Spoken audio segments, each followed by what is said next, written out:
In recent weeks and months, we have seen a shocking increase in extremist disruption and criminality. What started as protests on our street has descended into intimidation, threats, and planned acts of violence. Jewish children fearful to wear their school uniform lest it reveal their identity.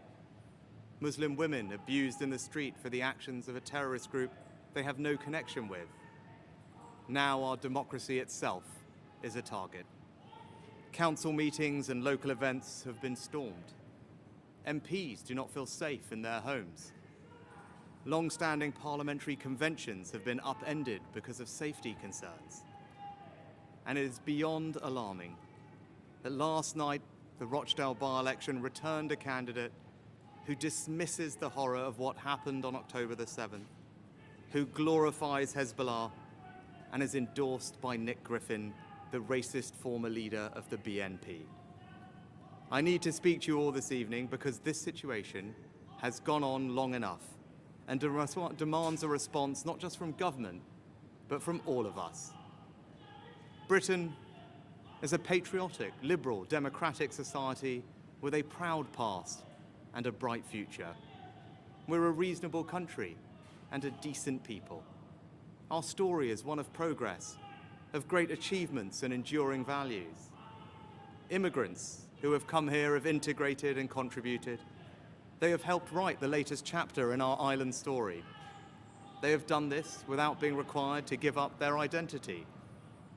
You can be a practicing Hindu and a proud Briton as I am, or a devout Muslim and a patriotic citizen as so many are, or a committed Jewish person and the heart of your local community, and all underpinned by the tolerance of our established Christian church.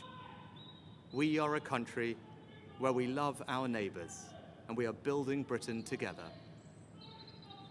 But I fear that our great achievement in building the world's most successful multi-ethnic, multi-faith democracy is being deliberately undermined.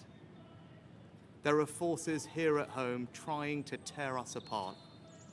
Since October the 7th, there have been those trying to take advantage of the very human angst that we all feel about the terrible suffering that war brings to the innocent, to women and children, to advance a divisive, hateful ideological agenda.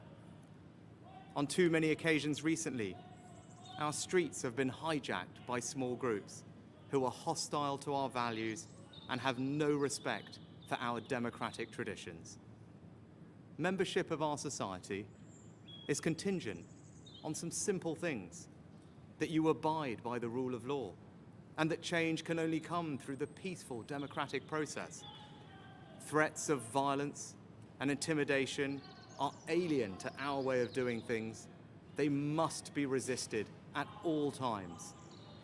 Nearly everyone in Britain supports these basic values, but there are small and vocal hostile groups who do not. Islamist extremists and the far right feed off and embolden each other. They are equally desperate to pretend that their violence is somehow justified, when actually these groups are two sides of the same extremist coin. Neither group accept that change in our country can only come through the peaceful democratic process. Both loathe the pluralist modern country we are. Both want to set Britain against Britain, to weaponize the evils of antisemitism and anti-Muslim hatred for their own ends. The faith of Islam, peacefully practiced by millions of our fellow citizens, is emphatically not the same thing as the extremist political ideology of Islamism, which aims to separate Muslims from the rest of society. Islamist extremists and far-right groups are spreading a poison. That poison is extremism. It aims to drain us of our confidence in ourselves as a people and in our shared future. They want us to doubt ourselves, to doubt each other, to doubt our country's history and achievements. They want us to accept a moral equivalence between Britain and some of the most despicable regimes in the world. They want us to believe that our country, and the West more generally, is solely responsible for the world's ills, and that we, along with our allies, are the problem. In short, they want to destroy our confidence and hope. We must not allow that to happen. When these groups claim that Britain is and has been on the wrong side of history, we should reject it and reject it again. No country is perfect, but I am enormously proud of the good that our country has done. Our place in history is defined by the sacrifices our people have made in the service of their own freedom and that of others. And when these groups tell our children that they cannot and will not succeed because of who they are, when they tell children that the system is rigged against them or that Britain is a racist country, this is not only a lie, but a cynical attempt to crush young dreams and turn impressionistic minds against their own society. I stand here as our country's first non-white Prime Minister, leading the most diverse government in our country's history, to tell people of all races, all faiths, and all backgrounds, it is not the colour of your skin.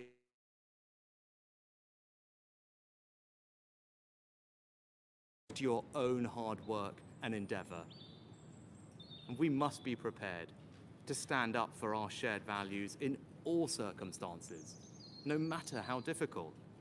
And I respect that the police have a tough job in policing the protests we have seen and that they are operationally independent. But we must draw a line. Yes, you can march and protest with passion.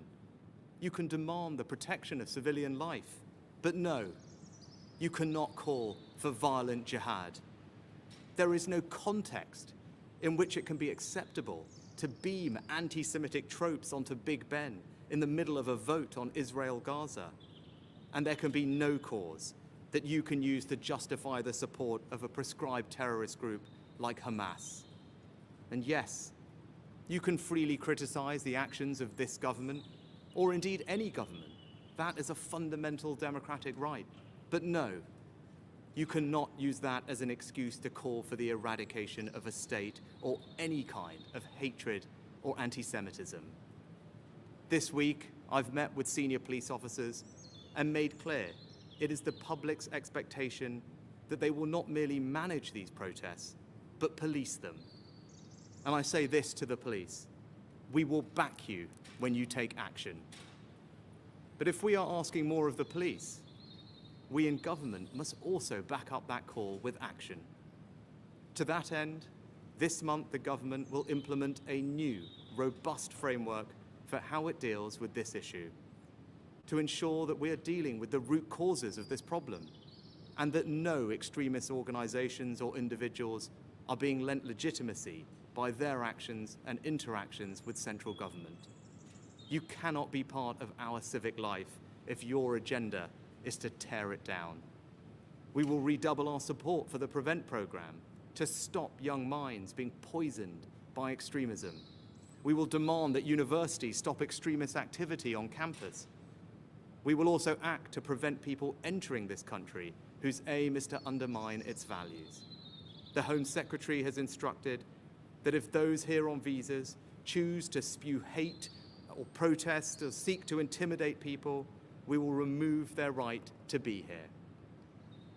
And our Britain must not be a country in which we descend into polarized camps, with some communities living parallel lives. It is not enough to live side by side. We must live together, united by shared values and a shared commitment to this country. And I want to speak directly to those who choose to continue to protest. Don't let the extremists hijack your marches. You have a chance in the coming weeks to show that you can protest decently, peacefully, and with empathy for your fellow citizens. Let us prove these extremists wrong and show them that even when we disagree, we will never be disunited from our common values of decency and respect. I love this country. My family and I owe it so much. The time has now come for us all to stand together to combat the forces of division and beat this poison. We must face down the extremists who would tear us apart. There must be leadership, not pandering or appeasement. When they tell their lies, we will tell the truth. When they try and sap our confidence, we will redouble our efforts.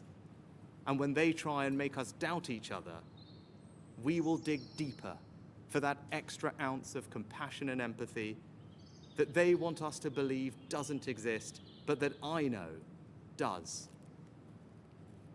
If we do that, we can build on our great achievement in creating today's Britain, a country of kind, decent, tolerant people. We can make this a country in which we all feel a renewed sense of pride. This is our home. So let us go forward together, confident in our values and confident in our future.